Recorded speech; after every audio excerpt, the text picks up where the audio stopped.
অমাবস্যার গল্পকথনে সকলকে স্বাগতম। আজকের গল্প মুখোশ। গল্পটি লিখেছেন সোনালী সিনহা এবং পাঠ করেছি আমি মিতালি চৌধুরী। মুখোশটা এতটাই সুন্দর ছিল যে বেশিক্ষণ তাকিয়ে থাকলে গা শিরশির করে উঠত। কয়েক বছর আগে সিমলা বেড়াতে গিয়ে মেল থেকে কিনেছিলাম। অবশ্য বলা ভালো, আমার মেয়ের আবদারে কিনতে বাধ্য হয়েছিলাম। মনে আছে সেদিন খুব বৃষ্টি পড়ছিল। পাহাড়ি জায়গায় বৃষ্টি নিয়মহীন। মেলের বেশিরভাগ দোকানই বন্ধ ছিল। আত্মীয় স্বজনের জন্য সিমলার স্মৃতি হিসেবে কিছু উপহার কেনার জন্য মেল ঘোরাঘুরি করছিলাম। তখনই এই দোকানটা আমাদের নজরে আসে। মেলের প্রায় শেষে দিকে একটা প্রচুর উপহার সামগ্রীতে ভরা। একদম কোণের দিকে টাঙানো ছিল মুখোশটা। ভয়ঙ্কর সুন্দর, বেশি তাকানো যায় না। মেয়ে ওই মুখোশটা কেনার জন্য নাছোড়বান্দা। শেষমেশ কিনেই ফেললাম মুখোশটা। বাড়ি ফিরে মুখোশটাকে ড্রয়িং রুমে টাঙিয়ে দিলাম। আর তারপর থেকে শুরু হলো নানা রকম অবাস্তব ব্যাপার, যেমন রান্না করা খাবার কমে যাওয়া, ফল মিষ্টি নিঃশেষ হয়ে যাওয়া। প্রথম দিকে ভাবতাম মনের ভুল, কিন্তু দিনের পর দিন তো আর এই ভুল হতে পারে না। বাড়িতে স্বামী সন্তানকে নিয়ে 3 জন প্রাণী। দুপুরবেলা আমি বেড়াতে একাই থাকি। শুয়ে আছি, হঠাৎ শুনছি বাথরুমে কল খোলার আওয়াজ, ঝরঝর করে জল পড়ার শব্দ। উঠে দেখি সত্যি কল দিয়ে জল পড়ছে।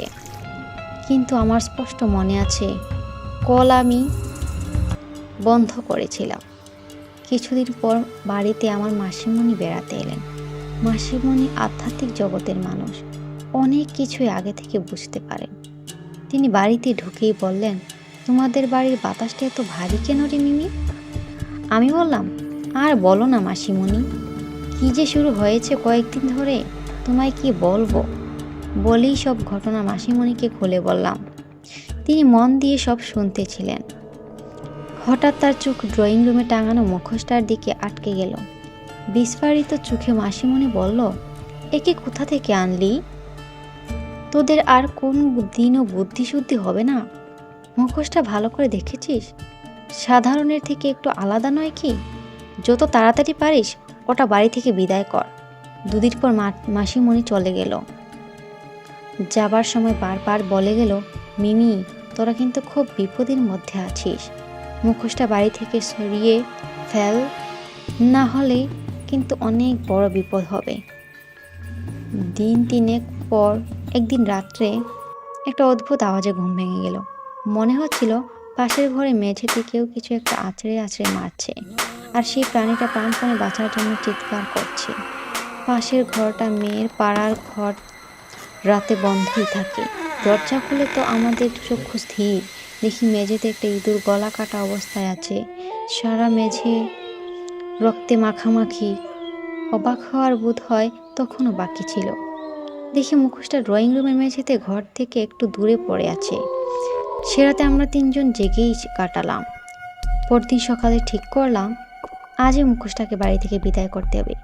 যে ছেলেটা আমাদের বাড়ির ভাষা জিনিসপত্র নিয়ে যায় তাকে ডেকে পাঠালাম। ভাঙা জিনিসপত্রের সাথে মুখোশটাকেও বিক্রি করে দিলাম। ঘটনাটা এখানেই শেষ হয়ে যেতে পারত, কিন্তু হলো না। বিকেলে কাজের মেয়েটা এসে বলল, জানো বৌদি, তোমাদের বাড়িতে যে ছেলেটা ভাঙা জিনিসপত্র নিয়ে যায়, দুপুরবেলা মোড়ের মাথায় তার বিরাট অ্যাক্সিডেন্ট হয়েছে। হাসপাতালে নিয়ে গেছে। সকলে বলাবলি করছিল বাঁচবে না হয়তো। আমার হাত পা অবশ হয়ে আসছিল, চোখে অন্ধকার দেখছিলাম। অনেক কষ্টে ধাতস্থ হলাম। শুধু মনে হচ্ছিল এসবের জন্য ওই মুখোশটাই দায়ী। আমাদের শখ মেটানোর জন্যই হয়তো একটা নিরীহ প্রাণকে শেষ করতে হবে। পরে খবর নিয়ে জেনেছিলাম সত্যিই ছেলেটা মারা গেছে। আমি আজও সত্যিই জানি না এই ঘটনাগুলোর সঙ্গে মুখোশটার কি সম্পর্ক। তবে বাড়ি থেকে মুখোশটা বিদায় করার পর আর কখনো কোনো অঘটন ঘটেনি। আজও এই ঘটনাগুলোর কোনো ব্যাখ্যা খুঁজে পাইনি।